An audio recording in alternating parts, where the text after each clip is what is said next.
Experience Week 13 Waiver Wire Pickup Power Rankings, Best Streams of the Week, Injury Recap, and a little look back at Week 12 just to see what happened. Joining me on the line to break this down like he does every single Monday is Tim Andergust. Tim Andergust. That is not my name. Big weekend for you, sir. Well, I don't know if it was a big weekend. It was an okay weekend. You had a pretty good picking weekend. Yeah, I went 9-6 so far, so that's not terrible. 10-6 if things go right tonight. How did you do in the Super 7? 5-2 for the 5th straight week. That's the problem is you couldn't gain on me because I kept going 5-2 and 6-1, but I think I had a disastrous week. I think I was like 2-5.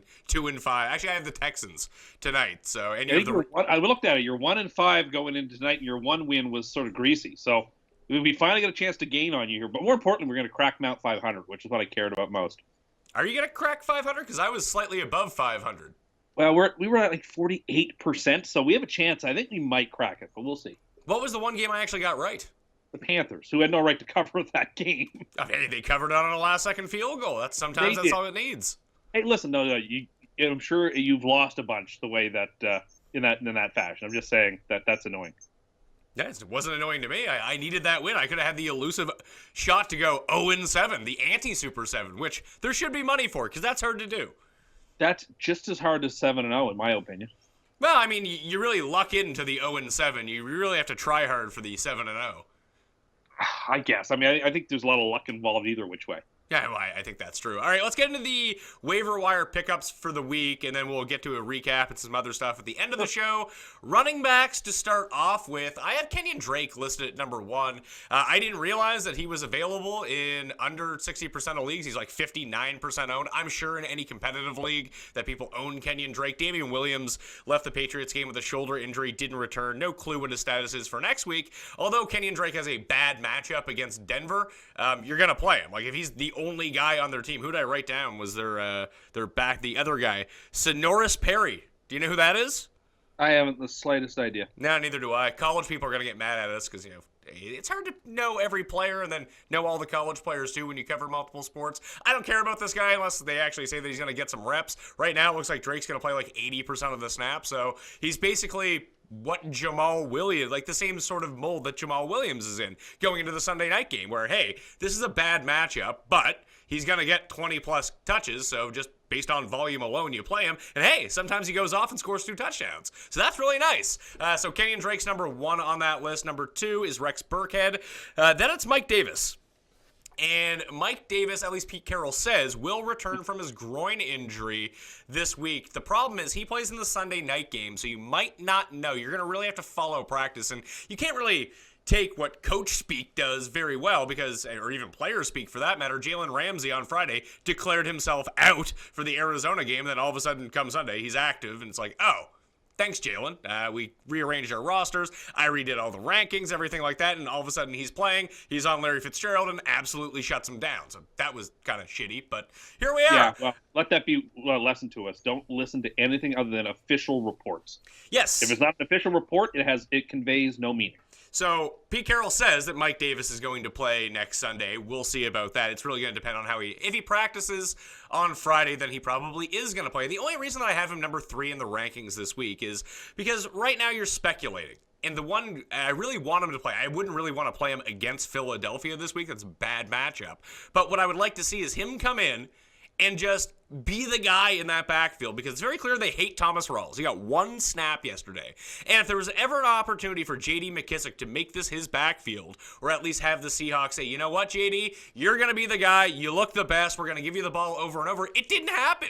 Eddie Lacy touched the ball and played more snaps than J.D. McKissic. 34 snaps to 31 snaps. So it's obviously not going to be McKissic. Eddie Lacy just reeks. He's awful. So Mike Davis might come back. They like to use him on the ground at least early on in that Monday night game and just say, screw it, we're going to give you the ball now. Have a shot. And frankly, he's looked the best of any Seahawks running back in a very limited sample of anyone since Chris Carson went down. Yeah, I mean, I think Davis and Lacy basically are interchangeable. McKissick's physical construction makes it impossible for him to get the ball over and over and over again.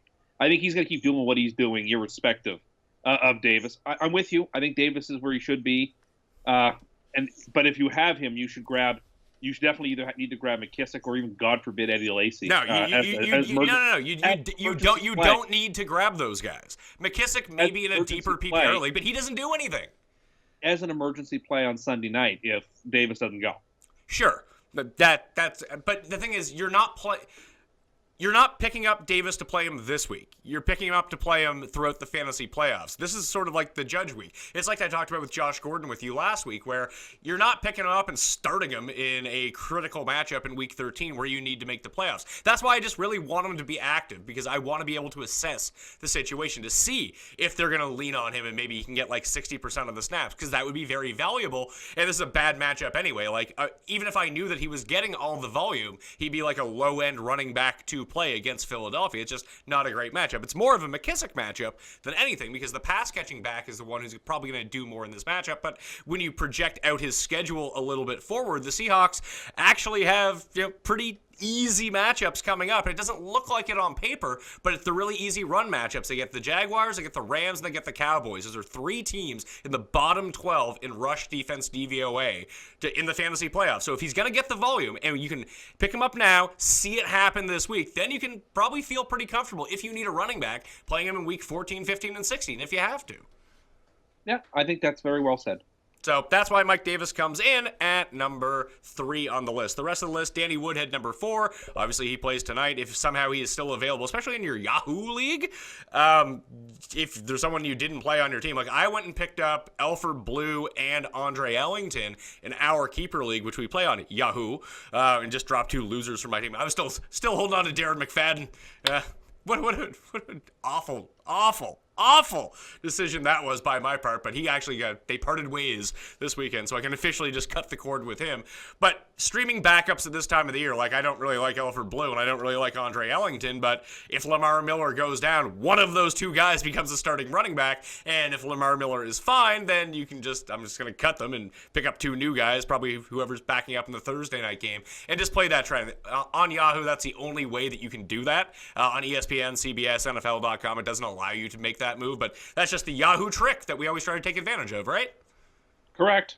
So Woodhead could be available. I would recommend doing it with him first. We'll see how they say he's not on a snap count anymore, so we'll see how that goes in a relatively tough matchup against Houston. Then it's Devontae Booker. He again played the most snaps of any Broncos running back. Didn't really make a difference because that offense was abysmal, at least until Trevor Siemian came back into the game. Austin Eckler, Mac Forte, Jaquiz Rogers, J.D. McKissick, and T.J. Yeldon, who did a lot of the receiving work against Arizona, which I was really surprised about. I thought they would try to somehow integrate Leonard Fournette into that, try to get him in space and get him going, but they just decided to go with T.J. Yeldon instead. Chris Ivory played 1 snap, touched the ball 1 time, and he fumbled the ball, so probably won't see a whole lot from him. The guy I want to talk about is Jaquiz Rogers, though, because Doug Martin, guess what he did?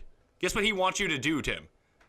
Tell the truth? Tell the truth! Suffered a concussion against the Falcons. No word on whether he's going to play. He's going to obviously have to pass protocol. And I think that the lean right now is that everyone wants to pick up Peyton Barber. Oh, Peyton Barber scored 2 touchdowns. So this becomes a situation where you're mining for volume or you're just mining for touchdowns. It looks like Peyton Barber, in the absence of Doug Martin, will be the goal line back. But Doug Martin had 1 rushing touchdown this year. Peyton Barber now leads the team in rushing touchdowns with 2. So I wouldn't really try to bank on Tampa Bay rushing touchdowns. They do love throwing the ball in the red zone, and Jameis should be back this week.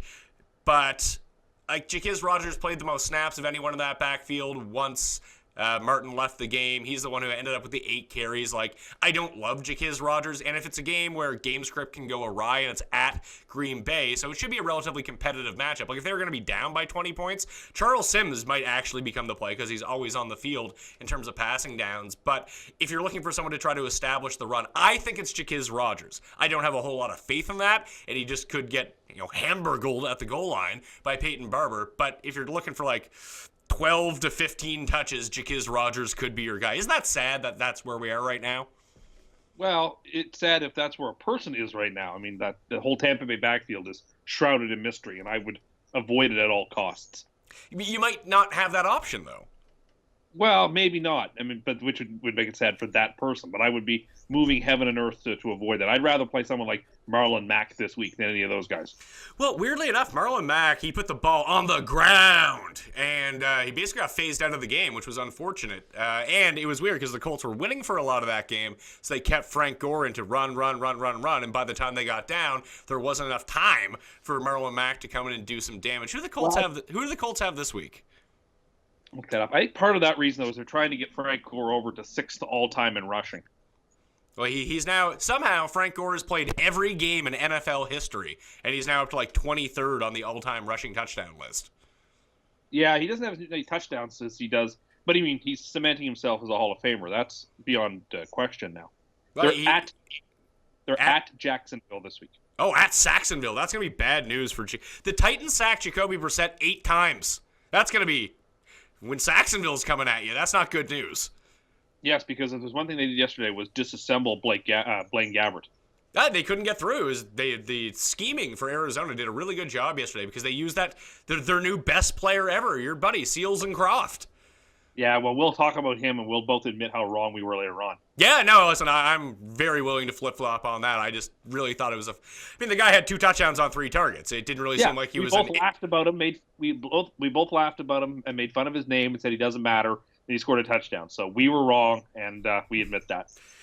So the rest of the guys on the list, you're basically just dealing with handcuffs at this point. I still think for the handcuff power rankings, you throw out your Derrick Henrys and Tevin Coleman's, they're owned. Like, you don't really need to worry about them. But James Conner, Matt Breida, Charkandrick West, Marlon Mack, like, those are the guys you're looking at right now.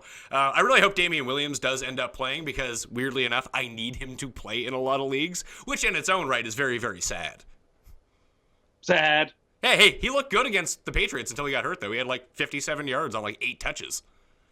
Yeah, well, I don't think the Patriots' rushing game is all that good to begin with. No, although I really felt bad for Tom Brady that he was given a fumble on that play where the Dolphins scored the touchdown, yet he never touched the ball. Yeah, but then you also get credited for a touchdown for that little drop pass that he gave to Woodhead to Burkhead. So, it goes both ways. Yeah, that was to Cooks on which was basically a jet sweep, but it was a pass. Yeah, he's credited for a touchdown for that. So, I don't feel too bad for him. He can go eat his avocado ice cream all he wants. We'll get back to Tom Brady later in the show because I have something prepared for you with Tom Brady. Something nice, actually. Okay. And I think you'll enjoy it. Ty Montgomery and his ribs is expected to return in Week 13. And, Jamal Williams has been sort of a volume savior. Obviously, he was excellent on Sunday night and really getting involved in the passing game, but he was just getting so many touches that he was being viable to start every single week. If Ty Montgomery comes back, I think Williams remains, quote-unquote, the starter, but I have no idea how that touch distribution is going to break out. So if you have Jamal Williams, you have to pray they're like, you know what, we'll see what we have with this guy. Sit Ty Montgomery. Get your ribs better, Ty, or T.Y., He's Ty Montgomery. Not stupid Ty.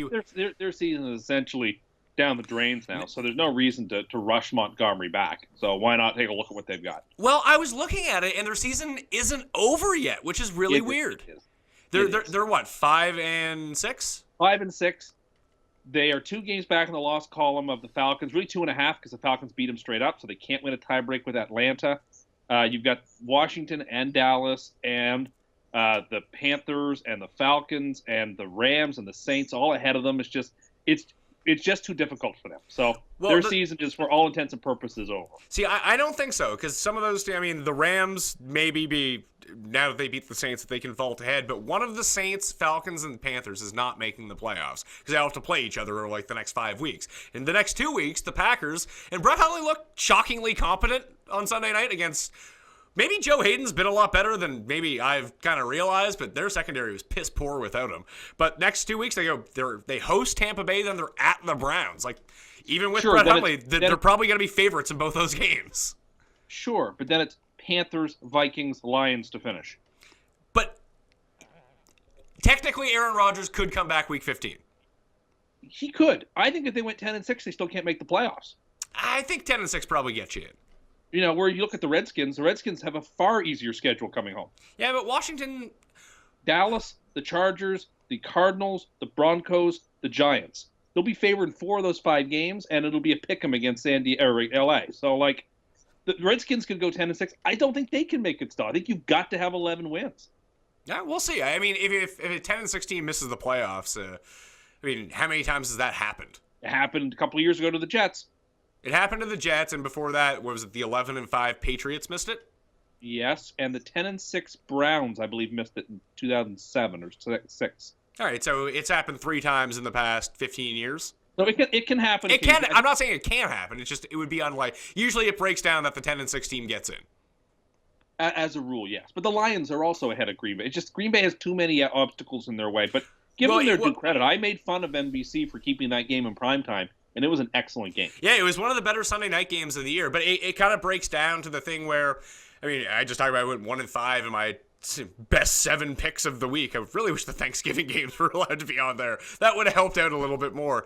But like, no one really knows what's going to happen in any of these games. So when you get the second and third most popular franchises, you just keep the game and hope it turns out well. Yeah, the real test will be in a couple of weeks. They have Dallas and Oakland Sunday night. I think they're going to flex that out, but that's a tough call. I mean, you're now dealing with the most popular team and maybe the 5th most popular team. Pittsburgh and New England is that week too, and waiting in the wings. Yeah, but that game, I'm guessing, is probably going to be blocked. Maybe, but if Dallas and Oakland have no playoff hopes, I mean, how does NBC justify keeping that game in? Yeah, but they're not gonna get Pittsburgh and New England. They're just not gonna. That's a CBS game. CBS will not make that available. You wouldn't think so. You would think that they would move heaven and earth not to. Well, I mean, all they have to do is the Caesar the Dog Whisperer, just block, and that's going to be it. Yeah, I mean, the other game that you grab, oh no, that's a Saturday game. It would be Chargers-Chiefs, but that's a Saturday afternoon game. Well, the one thing I'm looking forward to, I keep worrying that the Green Bay Lions game in Week 17 is going to get flexed in, and I don't. That's become less. I think there's still a decent chance it could get flexed to 4 o'clock, but I think it's less and less likely it's going to be a primetime game. Well, that would be good. I can't have it be the primetime game, and then it will destroy my New Year's Eve plans. But Green Bay plays in the Sunday night game the week before, so I doubt that they're going to have them on this week, the week before, and then flex them in, especially when they're not good. Yeah, no, I buy what you're selling there. Rams Seahawks is that same week as Dallas and the Raiders. I bet you they grab that game. I mean, that would make a lot of sense. Because Cowboys Raiders, if they are both irrelevant, they can't keep them in primetime. We'll see. Because I mean, the Raiders aren't technically out of it by any stretch. No, but well, by some stretch, because they're not good. And they're a game back in the division. Yeah, they'll win this week, but then they're probably going to lose to the Chiefs. I don't know. Yeah, actually, their schedule is not too difficult. Well, I mean, in this scenario where they have a chance to win the division, if they beat the Chiefs again, then they have a pretty good. They're in. I mean, I think the Chargers are shaping up. They really look like those Giants teams that won the Super Bowl. Like they're constructed exactly the same way. So I mean, that's actually a reasonable comparison. However, if anybody thinks that the Chargers are just going to breeze past the Browns this week, they're crazy. Everyone knows that that's a trap. It seems like a trap, but the one thing that the Chargers have been missing all this time, like even when they were, when they had LT and Gates and they were just putting up points, they've never had an impact defense like this. And like you always say, Tim, having a great defense, I just think it's having a great pass rush, but they have what is probably the top 3 pass rush in the league. They have the best shutdown corner, at least per PFF. I don't think that Hayward is as good as Patrick Peterson or Jalen Ramsey, but he's in the discussion to be one of the 5 best corners in the league. And ever since Denzel Perryman came back, their run woes have been fixed. Like, if they can remain healthy, and like they don't have a garbage offensive line anymore, Rivers is staying upright, and Rivers, even now, is probably better than Eli was in those Super Bowl years. I buy all of that. I think the Chargers have well exceeded expectations after their start. I think they're an interesting team. I think they've lost a couple of games, though. They're going to kill them in tiebreakers, but they can still beat the Chiefs and at least get rid of that tiebreaker. I don't know. I think they're going to lose to Washington, and I think they have a tough game against the Chiefs. So they're in a tough spot. I still think they have a tough road to hoe. I would still pick the Chiefs to win that division if given the opportunity. All right, we'll get to the Chiefs again. I'll mix that in with the Tom Brady thing a little bit later on. More running back stuff. The snap breakdown in the Eagles' backfield from last week. LeGarrette Blount played 37 snaps. Jay Ajayi played 22. Corey Clement played 17. And Kenyon Barner played 2. And the only reason that Ajayi got up to that number is because he started playing after the game got out of control and they put him in. Then he fumbled on his way to the end zone. Like, I don't want to say he's droppable because he's probably too talented to drop him, but I can see it. Like, you're not playing Jay Ajayi. Like, you're playing Blunt over Ajayi every week now. I don't know, man. He doesn't touch the ball. Well, that's not true, though. Ajayi breaks a big one every single week, it seems, and he did it again this week. So, like, okay, so if you're relying right now, if you're relying on Jay Ajayi to get you a big run every single week, that means he might score you 7 points. Like, they're using him judiciously. I still think they're trying to group. They're not trying to exhaust him because they're going to need him for the. They know they're in the playoffs. They know they basically got everything locked up. Why exhaust him in these meaningless games? Well, let Blunt do all the grunt work because they'll need Ajayi late. So, I mean, that is fair enough for fantasy purposes. That Blunt may be more important, but I can't get a handle on it other than I know that Ajayi is better than Blunt, and I expect things to normalize. But I mean, maybe they won't. Maybe you're right.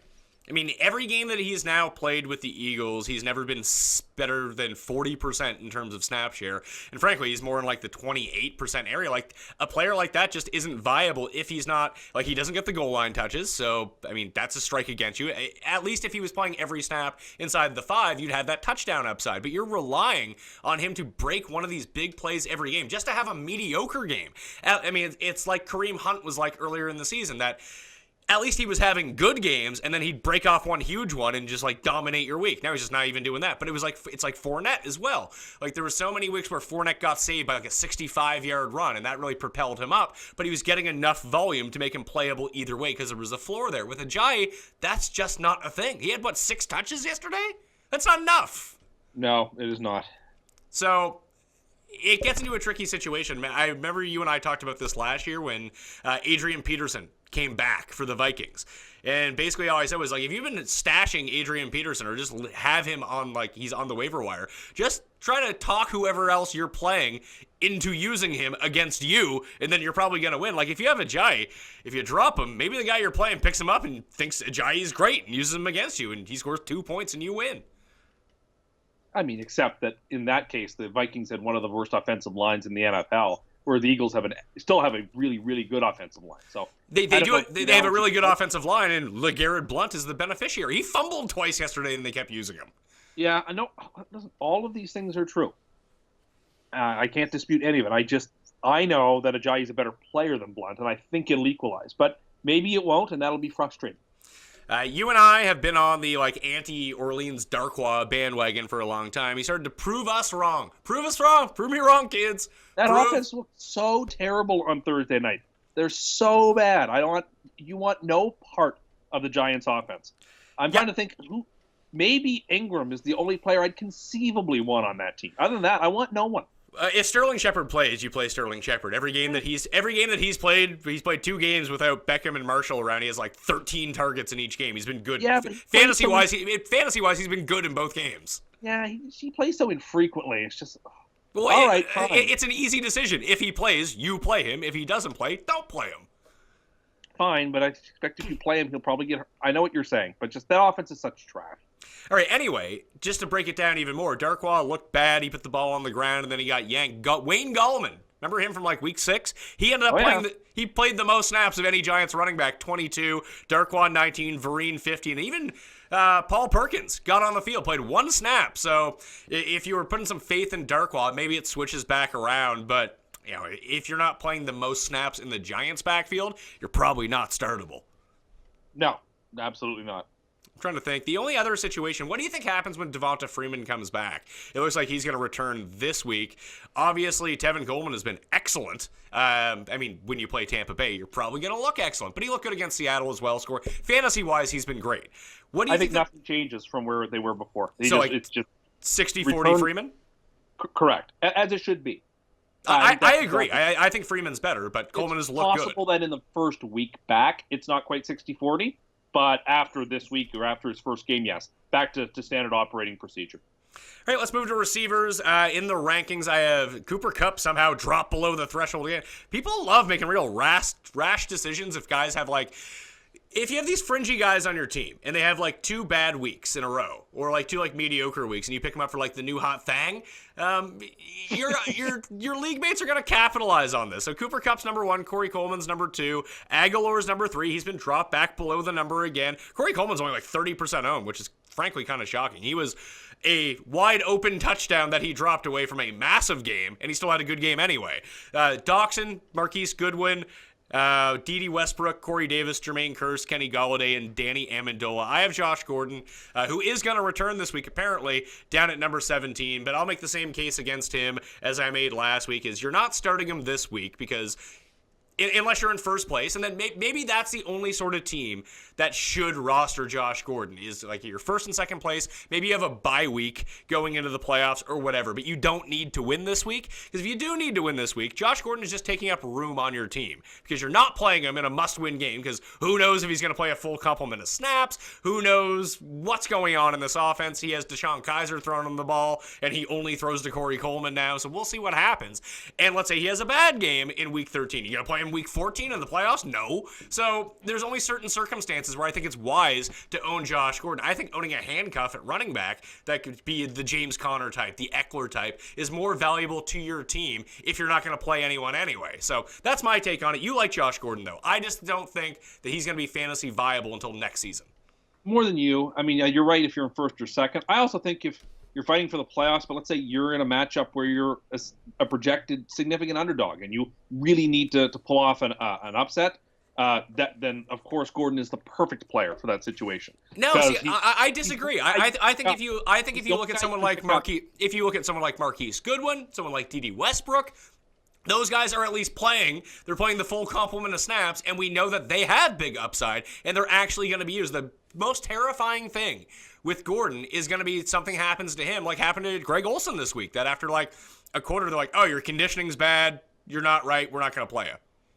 Yeah, well, I mean, I wasn't shocked with Olsen not playing because it's his foot. Like, he came back way too early. I never thought he was going to be all that relevant. But Gordon isn't coming off an injury. He's coming off being rested. I mean, yeah, okay. I still think, certainly of all these people, his upside is unquestionably the highest, but he could easily get 0. He's also got by far the highest opportunity to get 0 on the list. So he's incredibly risky. So, I think I agree with most of what you're saying, but I think he's got a 15 to 20% chance of having an amazing week, and if that happens, he can put you in the playoffs. So if you're in a position where you need to take sort of a deep gamble, like, I would encourage it. So maybe you shouldn't do it then, because I've encouraged it. Who knows?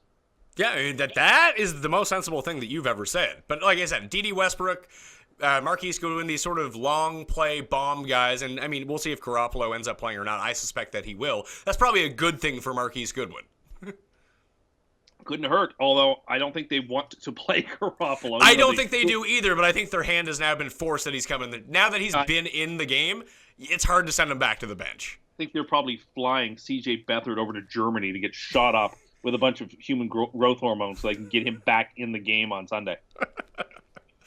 But at some point, like, they're going to franchise him and they're going to get all next year to look at him. But wouldn't it make sense? Like, he's been there for a few weeks now. He's had the bye to learn the playbook. 100%. If he is your future, you want to see him now. If he looks god-awful for 4 games, you can still pull the shoot on him, right? It only costs you a second-round pick if he just looks incompetent. But he's unlikely to look incompetent. Get him out there and get him playing. Get him adjusted. I think now, particularly with the Bears on tap this week, what a cushy start for his 49er career. Well, disagree. The Bears have a very good defense. Yeah, okay. They looked phenomenal against the Eagles. Oh, yeah, so they looked very bad against the best offense in the league. Sorry, Tim. Just saying that they also had 3 turnovers in that game and were pressuring Wentz all day. The biggest problem with their defense yesterday was Trubisky just went 3 and out every single play. Like, they were on the field all the time. Yeah, that did not help. So the Bears' pass rush is one of the best in the league, and maybe you don't want to put Garoppolo into that circumstance in a situation where potentially he could look bad if they get to him a bunch. But like, treat the final 4 weeks as like the preseason. Like, run some plays, see what you got with them, and just be as cushy as possible. Like, they clearly don't care if they win or not. I mean, I'm probably pretty sure they want to lose. Well, I mean, I don't think they ever want to lose, but you're right. They should treat it like an audition and have some fun with it, because why not? Do you think that Michael Crabtree is in the offseason is going to purchase a boat named Tugga and go fighting around the world? Well, to give Crabtree his due, Talib started it again.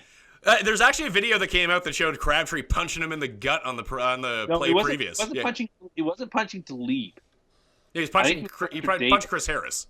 Yeah, Chris Harris. Sorry, but then Talib grabbed him by the chain. Listen, Crabtree is a fire starter. The Raiders are notorious for being this way.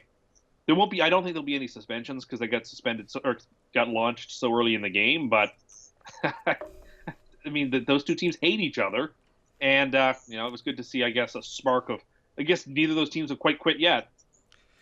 Well, let's get to some of the biggest Ander curses from Sunday because do you know what people need to be doing to Amari Cooper right now after you said he's going to have a big breakout game?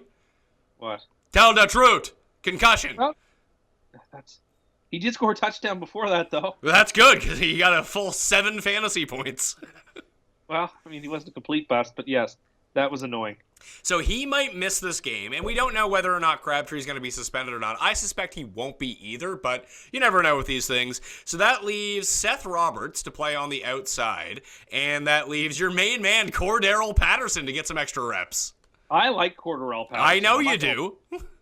I think if he's the number 2 in that offense, who the Raiders are playing this week? They're playing the Giants, and Dante Dayton's not going to play, and Janoris Jenkins isn't going to play. So I think Cordarrelle Patterson could have a massive game. So don't play Cordarrelle Patterson then? I'm all in on Cordarrelle Patterson this week. Oh God.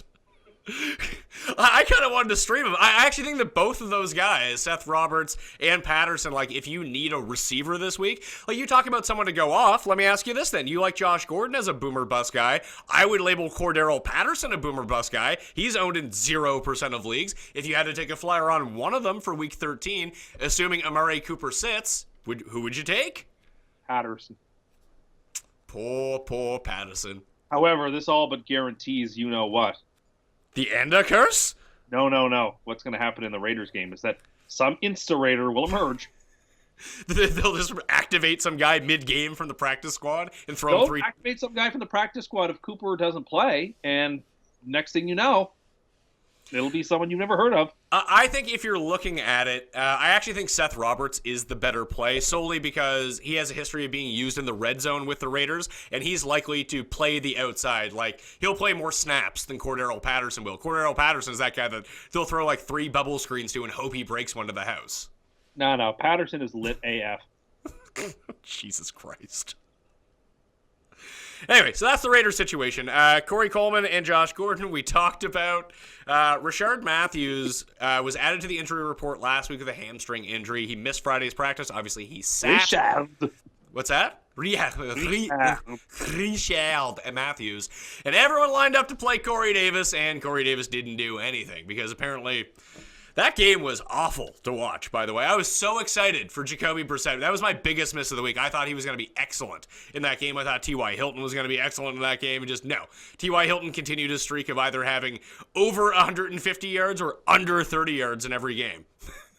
The Titans and Jaguars should have to play each other in the first round of the playoffs. That way we can ensure we can get rid of them at the same time. But I mean, obviously you think the Titans are going to win because they're the Super Bowl Titans.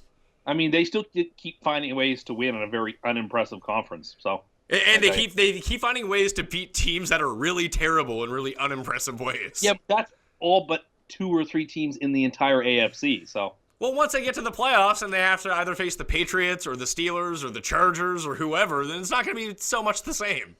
Oh, I don't know. I think they could be the 4 seed and therefore get Jacksonville, and that would be our Saturday afternoon playoff game. That game's actually kind of fun. No, it's not. Don't even lie. It's not fun. I think the Jags defense is fun to watch. Because obviously their offense is just so incredible. But at least on offense, you always have the possibility that Fournette does something awesome. That's always fun. It happens like once every 2 weeks now. But he at least is a very exciting player. I find D.D. Westbrook incredibly exciting too. Like, and if it wasn't for all his off the field stuff and like being a head case, he might have been a first round pick. Sure. I mean, I find nothing about Jacksonville entertaining, and I can't wait to get rid of them. Well, that just means they had the loss this week. That was heartbreaking, even though you declared the game was over, and then they stormed back to tie the game. Yeah, but then they ended up winning or losing, so I feel vindicated. Okay, so anyway, with the Rashard Matthews thing, he should be back.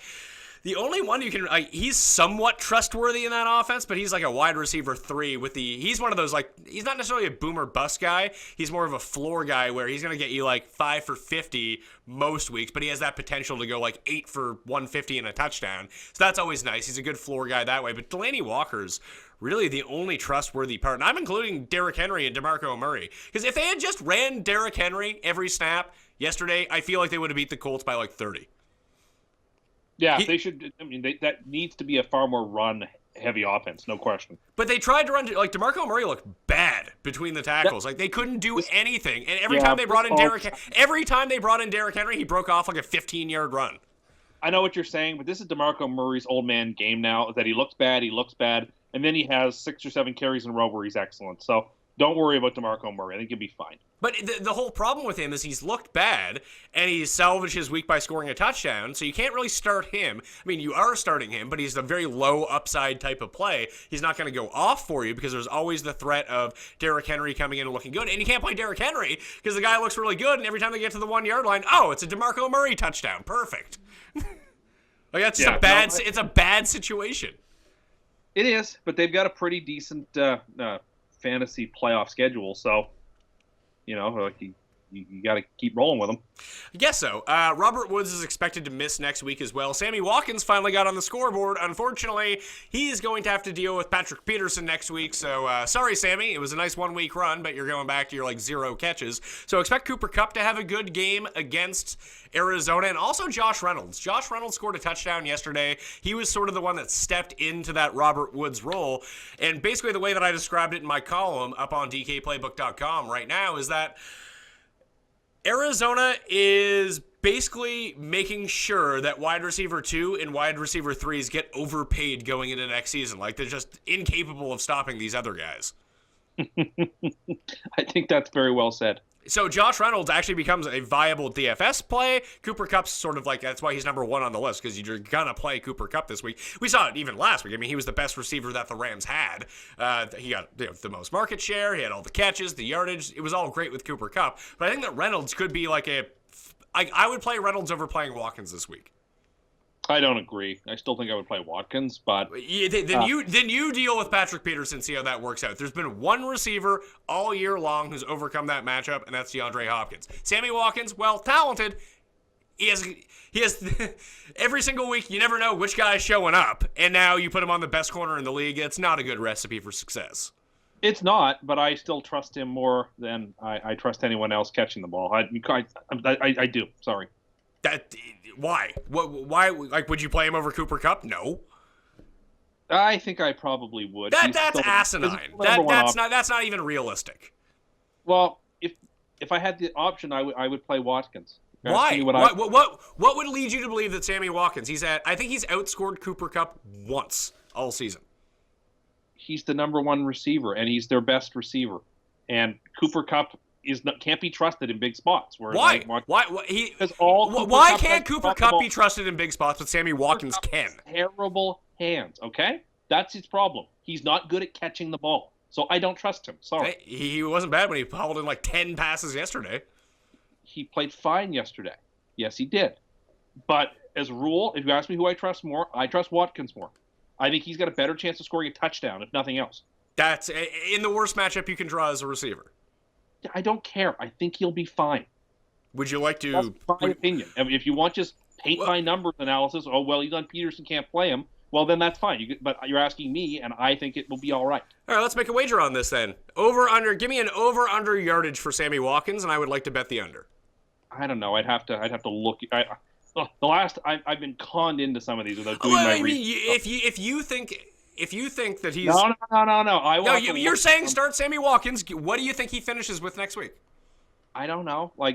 I don't know yardage wise, but I think he'll score a touchdown. That I don't know yardage wise. All right, let's say fantasy points then, because if he scores a touchdown, then there's 6 right there, or 7 with the reception. So if he scores a touchdown, that's at least 70. That's at least 7 points. Give me a realistic fantasy number. I don't know. I think he could score 10. And that would make you want to start him over Cooper Kupp, who's almost a mortal lock to go at least 6 for 60, which would be more points than 10. Yeah, I don't trust Cooper Kupp this week. So, yeah, I actually think it's a bad matchup for the Rams. I think the Rams are going to be in real trouble this week. So, I don't know. I just don't think there's going to be a lot of points all around. I think the Cardinals take care of them pretty convincingly. All right, so you say 10 points. I will set the over/under. Give me. I mean, if you think it's going to be 10, I want 2-1, and I'll take under 6.5 fantasy points. PPR scoring. He needs to get 3 catches for 37 yards to beat that. I'm still. I don't. I don't want to bet. So you have no faith in Sammy Watkins then? I just have no faith in the way my bets are going. So I have no faith in myself. This is so sad. Yeah, what's realistic? 6.5 fantasy points. It would not surprise me in the least if he gets over it, but I'm just not confident enough in myself. You know what you are? Sad. That's awful. Juju Smith-Schuster should be back last week, so if you stream Martavis Bryant, got your touchdown, good on you, because it ain't happening again. Juju Smith-Schuster will be back as the number 2 in Pittsburgh, with Martavis Bryant getting like 4 deep targets a week. Good luck with that one. And with Patrick Peterson, after shutting down Marquise Lee this week, I didn't expect him to follow around Marquise Lee. I thought that was very interesting because normally when teams stack the box against Fournette, they just run Lee right behind the box and throw him little dump-offs, and that really helps their offense move. But like he was absolutely obliterated in this game. Like they didn't even try to throw to him. They were like, yeah, he's just not open. So, yep, absolutely. And that allowed D.D. Westbrook and Keenan Cole to get downfield. But Allen Hurns might be back next week, too. I still like D.D. Westbrook the best of all non-Marquise Lee receivers when he's not facing Patrick Peterson. So that would be the wide receivers. Tight ends. Hunter Henry fell below the number for whatever reason. He's number 1 against the Browns. Eric Ebron, Ben Watson, Ricky Seals-Jones, number 4. Julius Thomas, number 5 for this week in a good matchup. C.J. Fedorowicz, O.J. Howard, Tyler Kroft, Austin Hooper, and Jesse James. I went through it, and I looked at DVOA versus tight ends. You know the Giants are only 22nd against the tight end, despite the fact they give up a touchdown every week?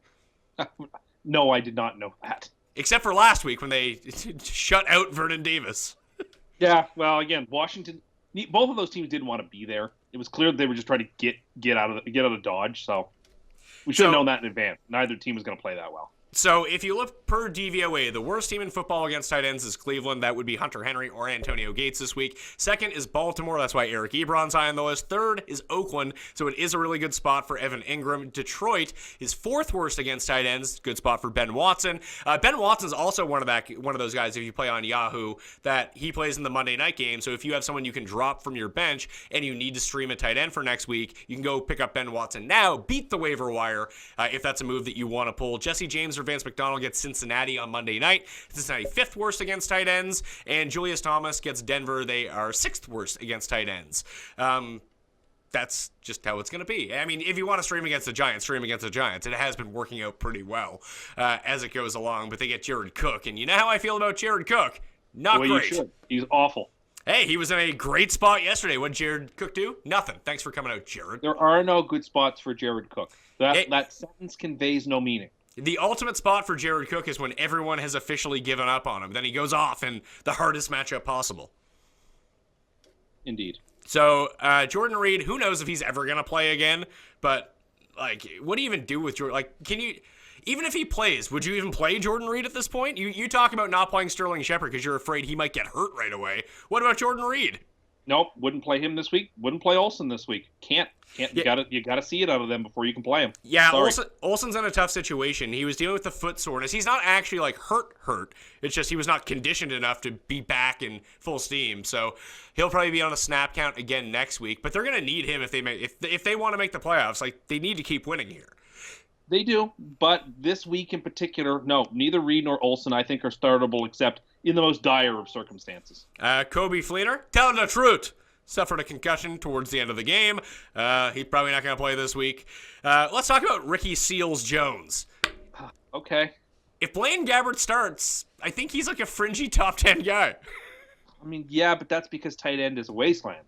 Sure, but I mean, after the first... he scored 2 touchdowns the first week against Houston on 3 targets, and it was like, who the hell was this guy? Who cares?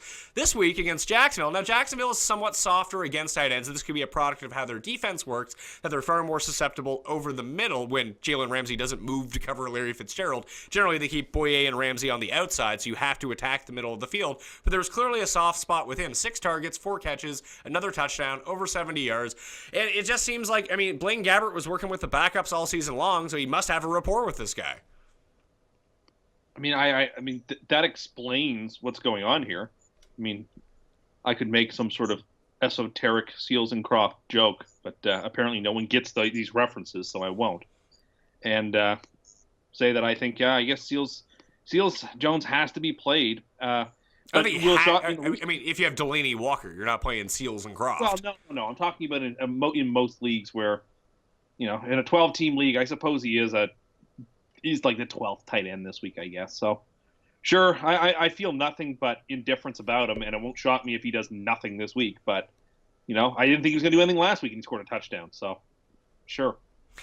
Quarterback streamers for the week. Rivers is below the number. He is against Cleveland. You call it a trap game. I call it a really nice spot for the Chargers if they want to beat up on someone and throw a bunch of touchdowns. So Phillip Rivers, number 1. Case Keenum at Atlanta, number 2. Garoppolo, if he plays at Chicago, I would play Jimmy Garoppolo over the likes of Brett Hundley's playing Tampa, Jameis Winston's at Green Bay. Both good matchups, but just because Brett Hundley looked good on a Sunday night, I don't want to all of a sudden think that Brett Hundley's really good. No. I think that would be sort of a mistake to make. But if you need to stream him, he's not in a terrible spot. Jameis probably coming back. Bortles against Indy was really good last time against Indy. And then Tyrod Taylor against New England. Everyone thought Tyrod Taylor was in a great spot this week. He won the game, did not have a good fantasy game. No, it's weird. Now, is McCown under the number owned? Because I would rather McCown than many of these guys. McCown against Kansas City? Oh, yeah. I'd rather him over, let's say, he's under Garoppolo, but he's ahead of Hundley, I think. I think maybe you're right. He had a huge fantasy day again yesterday. He's the most accurate or second most accurate quarterback in football this year. In terms of just fantasy numbers, I think he's a better stream than a lot of these guys. I think if you're starting him over or Bortles over him, I think it's crazy. I don't think it's justified. Maybe I just overlooked him. Maybe that was the case, or maybe he's. I'm gonna go check his ownership right now. Maybe that's why I discluded him from the conversation, or that's why I asked. That's why he may not be relevant. Or I simply just forgot him. Let's see, McCown, Josh. Oh yeah, Josh McCown is stream eligible, 32% owned. So yeah, I will. I think you're right. I will put him. You know what? I'll probably put him ahead of Garoppolo because I fear the Bears defense more than I fear the Kansas City defense, and at least he's proven to be good. Okay. Good call. Good catch, Tim. Thank you. Appreciate it. Streaming defenses of the week, the Chargers are right around 60%, so if they happen to be available, play them against Cleveland. It sounds like a good idea. Chicago against San Francisco. Washington at Dallas on Thursday night. The pass rush for Washington has actually been quite good, and Dallas's offense just looks inept recently, and now they're on it's not a short week for either team, but it's a Thursday game, so that could throw them out of whack a little bit. Tennessee against Houston. New Orleans at Carolina. Kansas City at the Jets. Tampa Bay at Green Bay, and Detroit at Baltimore. Not a really strong week for streaming defenses, but the Chargers will be a top 3 unit this week. Chicago will be top 10, and Washington will be fringy top 10. So there are defenses to play. But honest to God, I went and looked at in our keeper league. My team has really rallied over the past 6 weeks or so, and I'm going to make the playoffs now. But most of it is predicated on me streaming good defenses every week. Yeah, it seems like just like a random thing, but there's real skill to picking the right defense, and if you can master it, you can really take advantage. And, you certainly have. Carolina came through for me bigly last week. Yeah, they did. Again, that was annoying. Well, let's start there then. As we're done with the waiver wire stuff. Is there anything else waiver wire wise you wanted to add? No, not really. I think that covers it. All right, so let's talk about the Jets. Carolina beats the Jets. Sure. They score a defensive touchdown. They score a special teams touchdown on the return. And you're calling for Todd Bowles to be fired. Although, it looks like Todd Bowles came out after the game and criticized Robbie Anderson, by the way. That's nice. That's a sweet thing for him to do. Well, Todd Bowles is incompetent as a head coach. And I say that because, the game turned on a lot of different things. First and goal from the 1. They threw the ball 3 consecutive times. Yes, the ASJ catch is a catch in the NFL for 80 years, and they took it back. But they're going to take that back against everybody. I'm not going to whine too much about that. That's just why another example of why instant replay is killing football. But it's going to happen. That's the nature of the beast. To throw the ball 3 consecutive times down there is indefensible. It's like the coaching staff doesn't know what it's doing. Bowles, again, on a 4th down play, doesn't make the right decision. He hasn't got his defense prepared on 4th and 2. If they can stop that 4th and 2 against the Panthers, they almost certainly win the game, I think. Number 48 jumps offside, and then he gets to stay in for the next play. You don't even take him off to the sidelines and say something to him or send a message that type of laziness is not acceptable. Bowles had a week off of this. The Jets have been playing really good football. They're in an AFC that's so weak, it would be hard to argue they aren't one of the 6 or 7 or 8 best teams in the AFC. But their coaching staff has let them down. They've left them unprepared. They aren't able to adjust and adapt to real-life situations that are happening in the game. They just look like they get wooden and stiff. And it's very frustrating to see a young team that's kind of scrappy and actually a lot of fun to watch get hurt by their coaching staff. Not intentionally. These coaches don't know what they're doing. Bowles is just not a competent head coach. He needs to go. The offensive staff needs to go so that next year when we usher in some new players and some hope for next season, that there's a new man helming the ship of state. It's 4 games this year. The Jets have given away wins they should have had. They are 4-7. Even if they just take 2 of them, it's reasonable to say this team should be 6-5. That's altogether being reasonable, and they're not because their coaches are killing them. And it's frustrating. When Robbie Anderson scored his 2nd touchdown, he was quoted into the camera afterwards saying, "Hey, will y'all vote me into the Pro Bowl, man? Please?" What's wrong with that? Begging for Pro Bowl votes. He wants to go to the Pro Bowl. There's money to be made there. I have no shame with that. It's better than – listen, if we want to rank ostentatious and ridiculous celebrations in that game yesterday, his is far less unsportsmanlike than what Cam Newton is up to. So, don't give me that. So you didn't like Cam scoring a touchdown, celebrating, then running in the 2-point convert. Losing to Cam must really infuriate you. No, it doesn't infuriate me. He's your most hated player. We had a really good game plan for him yesterday. I mean, if the Jets had just not made a couple of mental errors, the Newton would have lost. But it is what it is. The season is over, and so it should be. I mean, these coaches don't deserve any credit. Now I kind of hope they lose out so we can get Bowles out of here because that's what matters now. Well, to back you up, at Seth Walder on Twitter put out, Todd Bowles' decision to attempt a field goal on 4th and 1 from the Panthers' 13-yard line in the first quarter reduced the Jets' chances of winning by 3%, according to their probability win model. And then he kicked one from the 1-yard line in the 4th quarter. Now, this other guy says he can't believe Jets fans want Todd Bowles canned. At one point, he was a Ryan Fitzmagic meltdown away from the playoffs. That is true. Ben McAdoo made the playoffs last year. And he's going to get canned. It doesn't matter.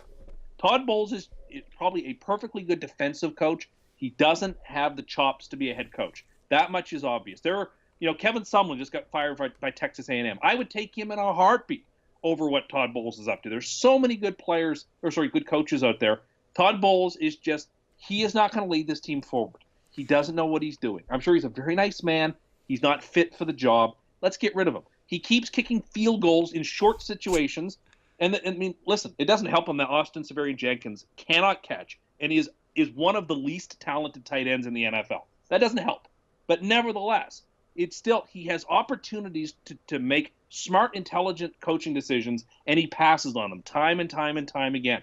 And anyone who watches Jets games thinks he should be relieved of his job. People who aren't watching Jets games think, he should be kept around. He's doing a lot with an untalented team. It's not an untalented team. It's actually a pretty decent team that has been mismanaged, and it's so frustrating.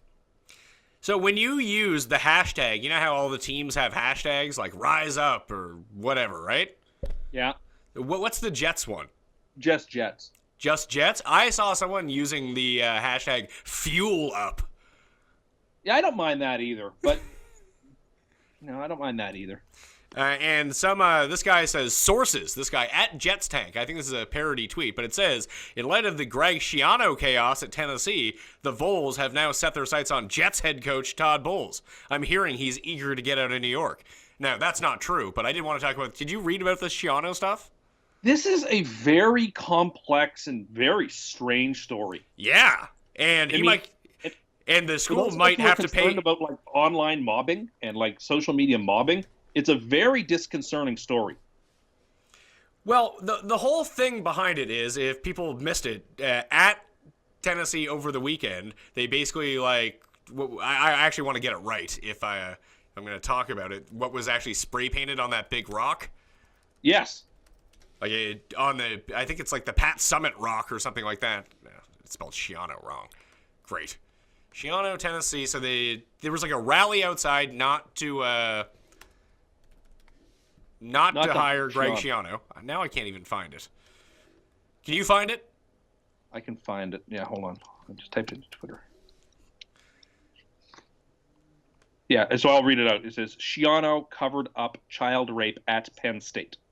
Now, the basis behind this, that during the whole Jerry Sandusky thing, that some of the evidence said that one of the guys who testified in it mentioned that he had heard a story that Greg Schiano had come in the early 90s and said that he saw what was happening. But that was... Yeah, I believe it was McQuarrie who testified to that effect. But it's not that he said that Greg Schiano told him. He said that he heard that from someone else that Greg Schiano had told him that. So That's it.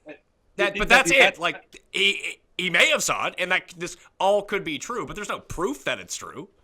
No, it's a tough spot because, I mean, I understand wanting nothing to do with anybody associated to the Penn State, Jerry Sandusky, Joe Paterno spot. Like, I understand completely just saying if you're in any way tainted with that disgustingness. I mean, I'm of the opinion Penn State shouldn't have a football team. I think it's a disgrace that Penn State still plays football. That program should have been shut down and shut down permanently. But be that as it may, situation being what it is, the evidence doesn't seem like anyway that it's ironclad against Schiano. It seems like it's what, as you described, it's sort of like secondhand testimony that we're not 100% sure of.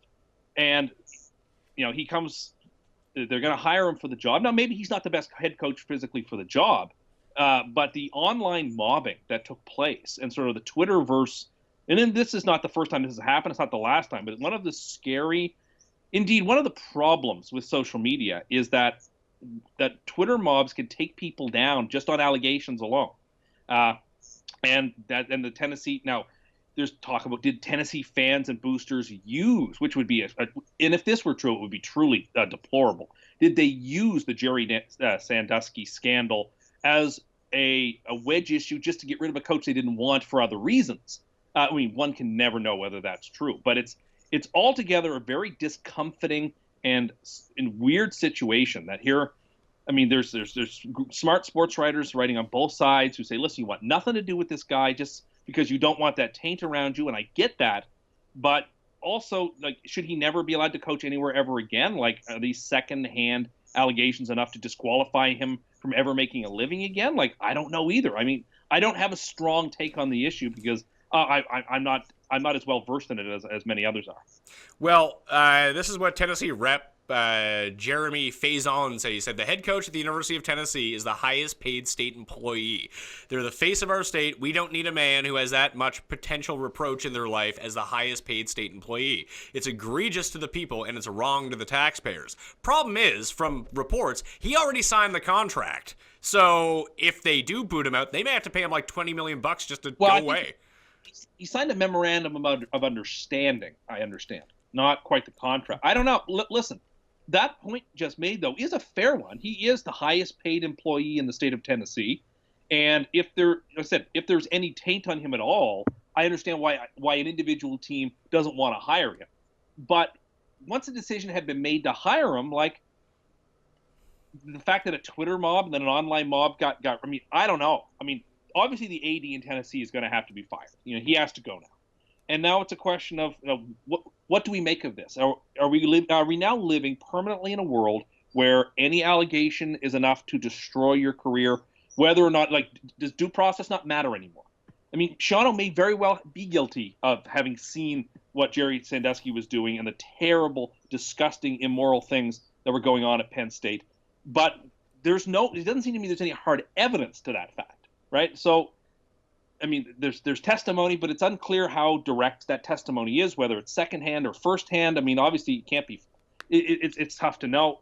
It's a really tough spot. So, I mean, at the same time, I have no sympathy for anything to do with Penn State. Like I said, they shouldn't have a football program. But is Greg Schiano unhireable for life, and are Twitter mobs going to control everything? I don't know. It's a very weird spot. Now, you say the AD should be fired. He probably should be. Do you think he will be fired? Yes, I do. I think quietly obviously he so misread the situation that he has to go. All right, here's a tweet. This guy is Matt Verdame, at Matt Verdame on Twitter, a Kansas City beat reporter. He says, fair warning. This was on the 17th of November. He says, fair warning. The next Chiefs fan to tell me that Smith being benched for Mahomes is the answer for Kansas City is getting blocked. You're an insane person in need of attention. On November 26th, he said he quote tweeted this guy Joe Summers, who said, "It's still a process versus results argument. The process at which many people arrived at the conclusions that Mahomes should start was wrong, even if Alex Smith continues to be bad." The same guy who just said, "You're insane for even bringing this up to me and will be blocked on Twitter," quote tweeted that statement and said, "There is literally no reason not to go with Mahomes. What are the Chiefs going to do? Lose? Not score? Throw interceptions? Look flat? This guy flip-flops more than you." Well, I was going to say, I'm the last person to crucify another for changing his views, because I've done that too. I still don't think I would play Mahomes, but I understand the sentiment. I mean, Alex Smith is still the team's struggles are not Alex Smith's fault. That's what I wanted to ask you. Whose fault is it? Or is it just maybe you were right coming into the season? Maybe you shouldn't have flip-flopped on that. That, ever since you Andercursed poor Kareem Hunt, that he's been awful, and you said the Chiefs were the best team in football, and then they've been awful. After saying that they were going to be the worst team in football coming into the year, did they just have a lack of talent that got masked by big plays early on? Part of that is true, yes. I mean, they were able to. I mean, Andy Reid's a really good coach. He was able to cover up for a lot of the problems that team has. But in the end, like, it was all. It should have equalized. I mean, they do have some real issue. I mean, Alex Smith's a good quarterback. He's not great. He was in the MVP discussion for a while, but that was ultimately kind of silly because he's not that great. They also, I mean, they lost their best player on defense opening night. People seem to forget that. Eric Berry is such a huge part of what they do. He is the only safety I've ever seen go one-on-one with Gronkowski and shut him down. That's how good Eric Berry is. And yet, so they don't have him. The defense is still a flawed team in practice. And the Chiefs have lost some heartbreakers. Like, they've lost that tough game against the Raiders. And, yesterday's game, they had a chance to win that. Like, the Chiefs have been in some bad spots. But I don't think Alex Smith's the problem. In fact, I think if you went to Mahomes, you risk losing the entire locker room. And I think Reid risks losing his job if Mahomes were to come in and play terribly and they lose out or something. I think it's a really tough situation that I don't know if they have a path to win the Super Bowl now. They could win the division still, that's fine, but they seem like they're going to be a pretty easy out by one of the really good. Like, what if they play Pittsburgh, they're toast. We already knew that anyway. But, like, even now against the Patriots, like, if it was a rematch against the Patriots, what odds would you give Kansas City of beating New England right now? 25%. Yeah, it's not good. So if you're going to be playing from behind the eight ball in terms of, like, probability of actually winning these games in the playoff, and the goal is to win the Super Bowl, even if it costs you a playoff spot, isn't it worth rolling out the guy that could make your team better? No. You got to get into the playoffs. I disagree. I mean, because while I think the Chiefs don't have much of a chance, if you're in the playoffs, you can win the Super Bowl. It's that simple. You talked about those Giants team earlier, that 9-7 Giants team. No one thought they had a hope to win the Super Bowl, and they did. So just get in, and you've been to Foxborough. You blew them out this year in Foxborough. Who knows? Lightning could strike twice. I think you got to ride Alex Smith out as long as you can, because he's not coming back next year. You're going to move on next season anyway, but you owe it to your fans. You owe it to the guys in that locker room to do your utmost this season, because a lot of those guys won't be back next year. You owe it to this season to get as much juice out of the orange this year that you can. How excited are you for Alex Smith, New York Jets starting quarterback? I would be depressing. I don't want him. Would you rather go sign him or keep Josh McCown? I mean, I think either are not solutions to our problem. So, I mean, I guess McCown would be cheaper. So I guess McCown if I had to choose. That's sad. Yeah, I mean, the Jets are going to have like the most or the second most money in free agency this year. They can basically pick any free agent quarterback they want, and they can have them. So why they go after those guys, I wouldn't understand. All right, let's get to the most Andercursed of the weekend. So you have two options here. I already talked about Amari Cooper now that he's got his brains scrambled, so thanks. My wife also has Amari Cooper on her fantasy team, and after I told her what had happened and that you had really praised Amari Cooper this weekend, she declared that she would not like you to talk about any of her players anymore. Well, I don't know who's on her team, so I'm not intentionally trying to do anything. All right, so that's like one part of the Ender curse. I think Ohio State benefited the most of being reverse cursed this week. I don't know what you mean. Well, you declared the game over. Michigan, no chance of losing to Ohio State once they got up, and then they lost. That was so aggravating. And not only did that happen, so not only did you reverse curse Ohio State, in the same tweet, you did mention that with Ohio State losing and some of the other top-end teams losing, Notre Dame's going to sneak in now. And then Notre Dame lost. Oh, that was also terrible. We can't win at the Farm. It's been like 10 years since we've gone to Stanford and won. It's. I don't know why I get my hopes up. I don't deserve to win anything. My teams don't ever deserve it. I should just accept the fact they're never going to win anything ever and just be happy when they break 500. I mean, I guess maybe it's merciful they lost, that now they won't play Alabama in one of the New Year's Day bowls. They can go play in the Citrus Bowl or the Gator Bowl. No, they're stay home. No, they're playing the Arby's Big Beef and Cheddar Bowl. That would be a great bowl. We could get the Pat Mayo experience live at the Arby's Bowl. I mean, maybe if are they done now? Do they have another game left? No, their games are over. All they've got left is their bowl game. I was going to say, they might be playing in like the Pat Mayo Experience Bowl if they lose again. Well, thankfully they don't play anymore. It was a disappointing season. Here's what makes this Ohio State thing so memorable. Michigan was leading 14-0 over Ohio State. You declared the game over in the second quarter. Ohio State had never overcome a deficit of 14 points to beat Michigan, ever. I know, ever. And this was at Michigan, too. They just needed your help. I take no responsibility. Hey, listen. Maybe Jim Harbaugh's on his way out. Jets could grab him. Well, that's super interesting. I think I know what happens here. I think I see the future with this one. If I were the Cowboys, I would release Jason Garrett of his responsibilities, and I would offer Harbaugh any amount of money he wanted, and I think Harbaugh would take it. Now, Jim Harbaugh was local boy makes good for the Michigan Wolverines. He's going to do the same thing with the Colts and just go coach Andrew Luck. Yeah, but does he really? He's a crazy person, and the owner of the Colts happens somehow to be an even crazier person. Well, it's not like Jerry Jones is the beacon of stability. Jerry Jones is a far more stable presence than Jim Irsay is, and that's saying something. If I had my druthers, I'd rather go deal with Dak and the Cowboys than I would with the Colts. I think the well has been poisoned in Indianapolis, and I'm not so sure we'll ever see Andrew Luck in a Colts uniform again. So you say the milk's gone bad? I'm not guaranteeing it, but I'm saying it would not surprise me anymore.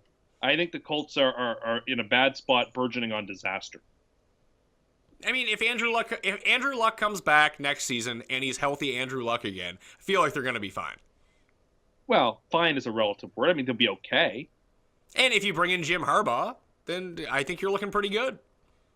Yeah, I mean, if I were Harbaugh, I would stay in Michigan because they're never going to fire me. So I would just stay there forever.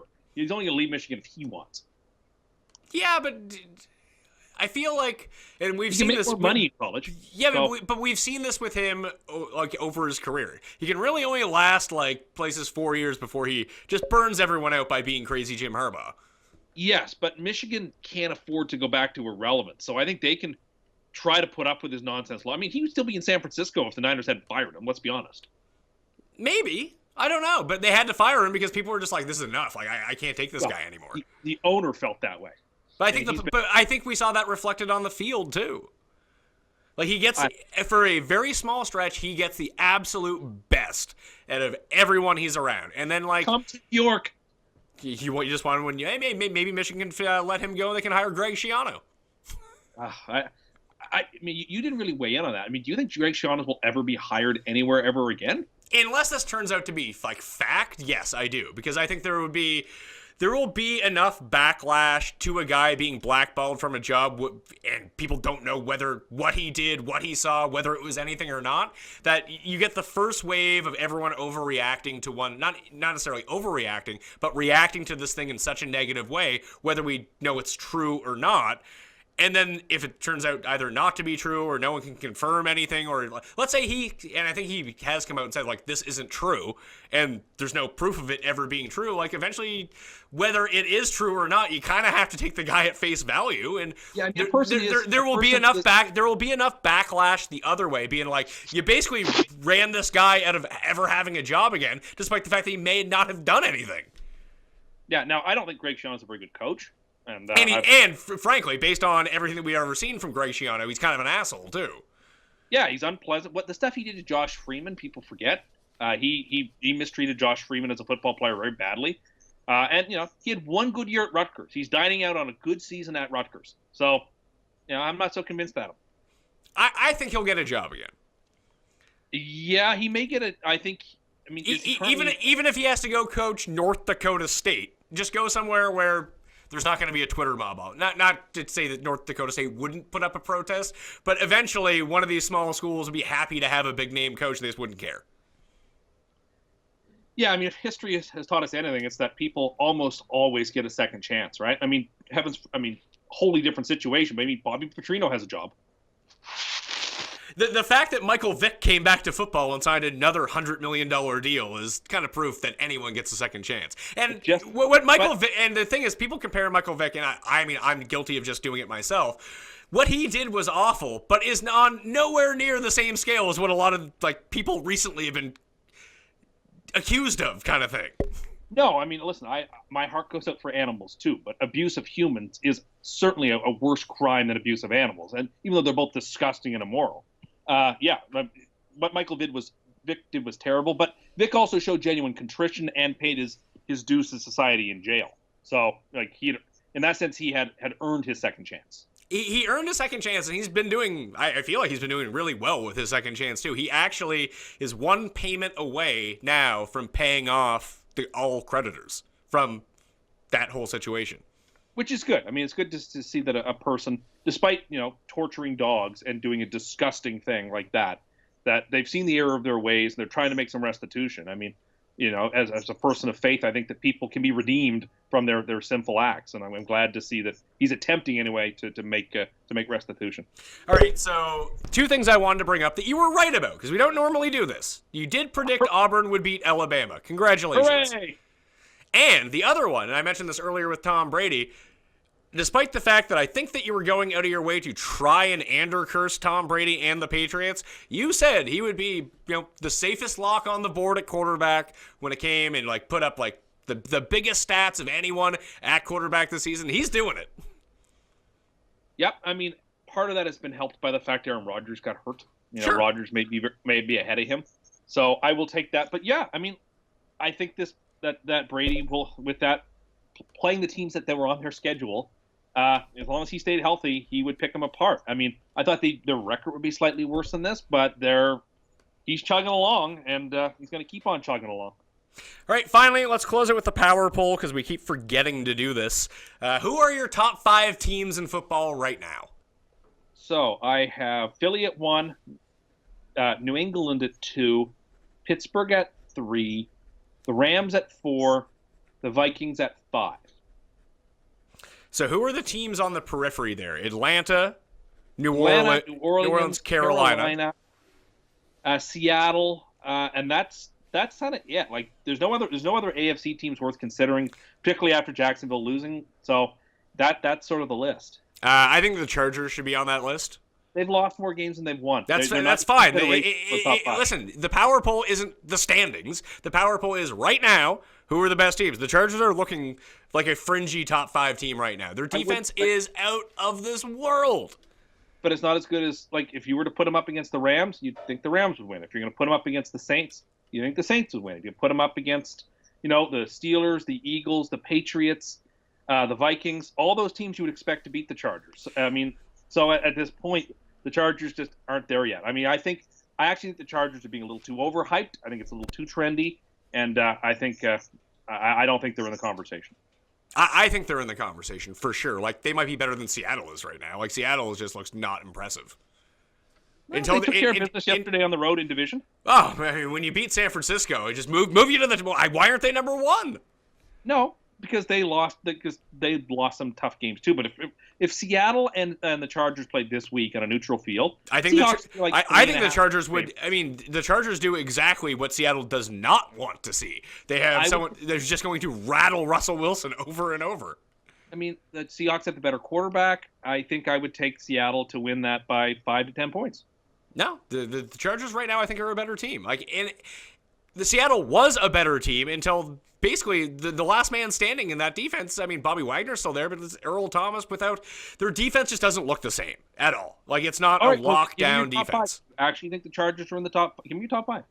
Top 5 for me, I'll go Philly, although I'm throwing this out here now. Philly is losing in the second round of the playoffs. They're going to be like all those Green Bay teams that were 14-2 and 13-3, and everyone's like, oh, Aaron Rodgers is going to steamroll to the Super Bowl. The Packers look so good, and then all of a sudden they play some like hot defensive team in the second round and lose. That they'll play like the Rams and lose or something like that. That seems to be what I feel like the future of the Philadelphia Eagles is. Right now, they're clearly the best team. They're steamrolling absolutely everybody. So Philly and New England, I'll go 1-2. I'm worried about Pittsburgh's good, but you saw it again last night. Like, and maybe you're not going to see it because the AFC is a bit weaker, that they're not going to run into one of these teams, but I think I would take the Rams over Pittsburgh right now. I would take New Orleans over Pittsburgh right now. I'd probably take Minnesota over Pittsburgh right now. Like, even though Minnesota and Pittsburgh played and Pittsburgh dealt with them pretty easily.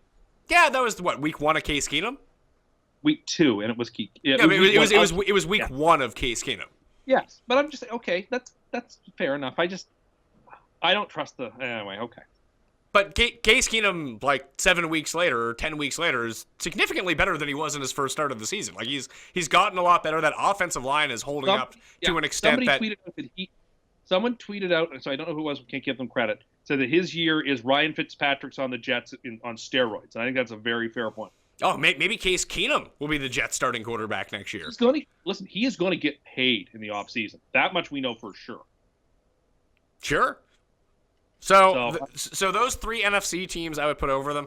I don't know who is. I guess New Orleans is the best of those teams. We'll see this week. They play Carolina at home. If Carolina can go in and beat them, then maybe Carolina's that team. Right now, I'll stick with New Orleans. Tough. I mean, going into LA, LA's a good team. They're at home. It's no big deal losing to them. And then I would put Pittsburgh. So Philly, New England, Rams, Vikings, New Orleans, Pittsburgh, San Diego, or LA, and then those AFC North teams in Seattle are in that mix. I would take Atlanta over the Chargers right now too. I would not. Atlanta has a better offense. They do everything better. They don't do everything. The Chargers have a significantly better defense on the offensive side of the ball. The Chargers' offense is looking all right. It is all right. Do they have Julio Jones, who's now starting to heat up? No. I mean, does Atlanta have Keenan Allen, who's been hotter for longer? Julio Jones had one good game.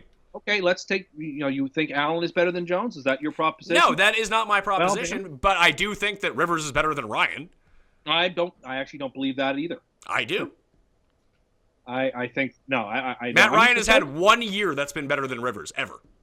The Chargers are fine, and I'm sure I'll get yelled at this on Thursday. I think there's a better than not chance the Chargers are not making the playoffs. Let's be honest with ourselves. I agree with you, but if they get into the playoffs, they're going to be hot going into the playoffs because they would have need to win some games, and they can still lose another game and make the playoffs, which is kind of crazy. Yeah, unless that game is to the Chiefs, then they probably can't. They could probably still get the wild card at 9-7. Maybe Baltimore's in a good spot though, and there's some other teams that, and then maybe. By the way, Baltimore is another one of those sneaky teams that could do damage in the playoffs. Baltimore has the best defense in the NFL. Yeah, so, that's what I mean.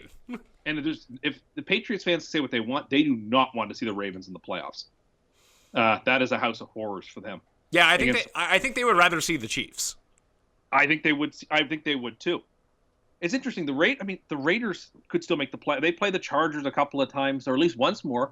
The Raiders could still sneak into the playoffs. So.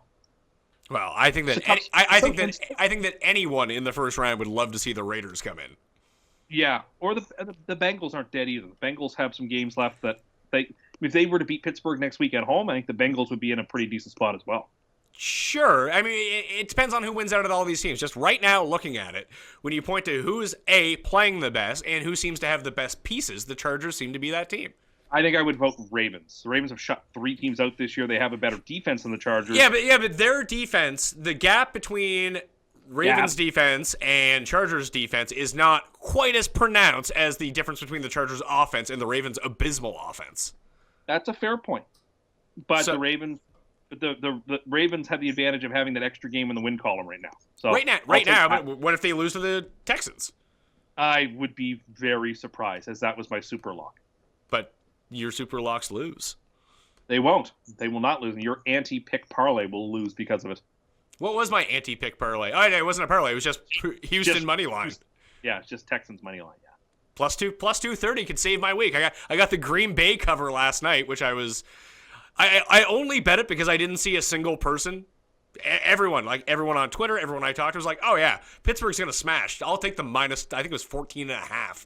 By the time I bet it at 14.5, people were like, oh yeah, smash the 14.5. I was like, oh man, I can't do that. If everyone is taking the minus 14.5, just blindly go the other way. Yeah, I thought that. To be fair, I was one of the mob. I thought that the Steelers would cover too. Everyone was a part of the mob. It made a lot of sense. That's because Pittsburgh plays up or down to whoever they play. They played Tennessee last week. Tennessee's a playoff team. They crush them. They played, Green Bay this week without Rodgers. They played badly. They played the Colts before that 2 weeks ago. They played poorly. So, when they play the Patriots in a couple of weeks, they'll be every bit as good as the Patriots, but they'll play someone less good like Cincinnati next week, and it'll be a nail biter. So Baltimore's number 1, at least before this week going. The DVOA hasn't adjusted for what just happened. Baltimore's number 1. Jacksonville, Pittsburgh, Philly, and the Rams are the top 5 defenses. But the Chargers have moved up from 23rd, and now they're all the way up to 10th in adjusted defensive DVOA. They've just been getting incrementally better and better and better and better every single week. That's the scary part about it. Chargers, listen, I think the Chargers are an 8-8 team, and considering how they started, they should be proud with an 8-8 finish. But they just put themselves in too deep of a hole this year to really make the playoffs, and that's okay. That's just how it goes. All right, that'll do it. Any final thoughts on the week that was? No, let's move along into December. All right, that'll do it on the Pat Mayo Experience. I'd like to thank Tim Andergust.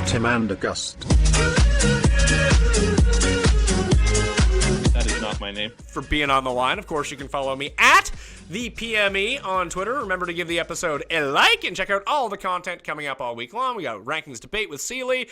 We got a very special show. If people have listened this long, I'll fill you in. Spoiler alert, Wednesday, the return of Mike Leone and Davis Maddock for the Draftkings Pick Show. It's going to be a lot of fun. Obviously, Tim and Feinberg will be back Thursday, and then Friday we'll have the Ownership Show. And no golf this week. I don't really care about the Hero World Challenge, to tell you the truth. I'll enjoy watching it because I like Tiger, but it's an 18-man field. It's just a week to kind of be like, yeah, let's limit some exposure here to everything that's going on. But you can follow the show on my Facebook page at the PME, or at facebook.com/thepme. And for audio versions of the podcast, uncut, uncensored, all the time, on demand, whenever you want them, iTunes, Stitcher, Google Play, and Audio Boom. For the videos up on the DraftKings YouTube page. Thanks for watching, everyone. The column will be updated after the Monday Nighter and for any injury on DKPlaybook.com if you're looking for it. And if you want to find all the snap counts this week, just go to the Facebook page. They'll be up there. I'm Pat Mayo. Good luck in Week 13. I'll see you next time.